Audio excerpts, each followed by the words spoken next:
In this season of giving, are you also making yourself a target for taking?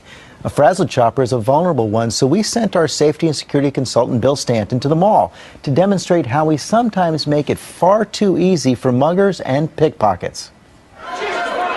This time of year, we often carry more money in packages than usual.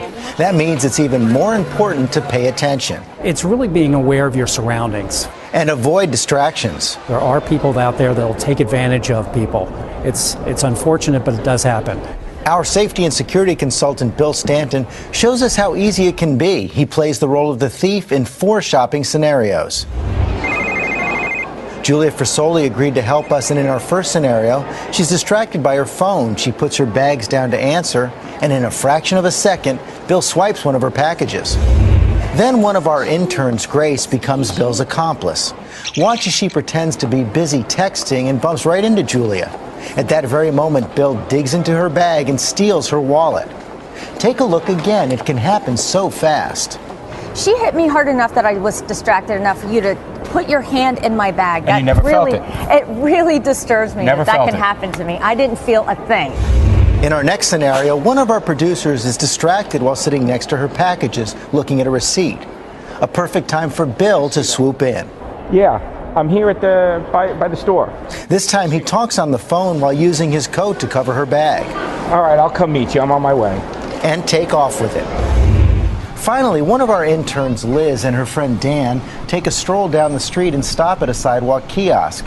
While Dan helps Liz with her hat, he puts their bags down. Bill takes the opportunity to move in and then quickly disappear with one of their bags. Bill says by the time shoppers notice they've been robbed, a thief is long gone. And Bill Stanton joins us now. Of course, you took the Tiffany bag. Absolutely. So, you know, what's amazing about this, of course, our interns, our producers were all in on this. The actress was in on it. But you did this in broad daylight. No one ever said a thing.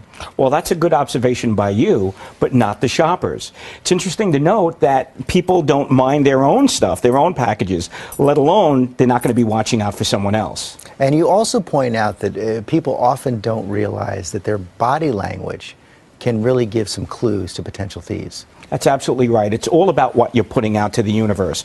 Are you putting out a lamb, I'm a lamb ready to be slaughtered? Or are you putting out, I'm Rocky, I'm ready to fight back, I'm not going to be taken by anybody or anything? And so you really have to be, show people that you're really aware of your surroundings, you know what's going on. Forget about the BlackBerry for a couple minutes. Yeah, I mean, if you look down the city streets, I mean, and I'm guilty of it myself. Me too. You know, you're on the cell phone, you have your iPod on, you're aware of everything else but what you should be, and that's your person and property. I love this saying you have, I'd rather be rude than robbed. That's right. That's right. I'd rather be rude than robbed. I'd rather be rude than wrong. Meaning, if you're online and you're getting something, what do we all do? We want to be polite so the next person can get up online. Well, guess what? Count your money. Put it in your wallet and put your wallet in your bag or your jacket. Secure it before you turn around. So be slightly rude if someone bumps into you. And you may be a victim of being pickpocketed. But what do? Oh, I'm sorry, excuse me. And in the meantime, you're getting your pocket picked. Check first. Absolutely. And do the same thing at the ATM. ATM, do not turn around like you're in Vegas counting your money. Count it out, put it in your pocket, then turn around. So if you got a lot to do at the mall, a lot of people go to one store, put their packages in the car, then go back. You're saying don't be predictable when you do that. Right. If a lot of people want to make that pit stop to the car, and what do? They put it in the back seat. Well, guess what? Don't put it in the back seat, put it in the trunk, and take that 5 minutes extra out of your life, pull it out of that slot. So if you're in 2F, go up to 4B. So if the bad guys are watching, they're not going to follow you up. They're going to wait for the other lamb to slaughter. Okay, Bill Stanton, thanks very much. Great tips. You were fast. What?